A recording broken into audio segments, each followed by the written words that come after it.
Hari ini ramai sangat orang yang tak tahu hukum hakam tuan-tuan berkenaan solat. Saya pernah jumpa orang yang solat ambil uduk guna gayung. Gayung tu tuan-tuan dia ambil letak atas, kemudian dicedok melalui gayung. Tak boleh, air tu jadi air mustakmal. Faham? Sampai tahap macam tu dah berumur dah.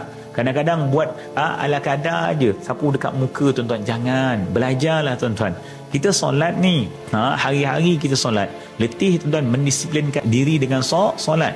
Jadi tuan-tuan dan puan-puan, solat itu merupakan perkara yang sangat-sangat penting. Fiqh ibadat ini yang saya buat ni tuan-tuan dah diadaptasi daripada beberapa kitab fiqh yang lain, dan kita jadikan dia dalam bentuk berwarna, dalam bentuk tuan-tuan yang senang untuk dibaca, besar-besar tulisan dia. Serius tuan-tuan, dan buku ini tuan-tuan menceritakan secara detail, walaupun nampak ringkas tapi detail untuk tuan-tuan pegang dan tuan-tuan belajar. Tuan macam ni, ada gambar dia, saya tunjukkan kalau orang tu bertayamum macam mana.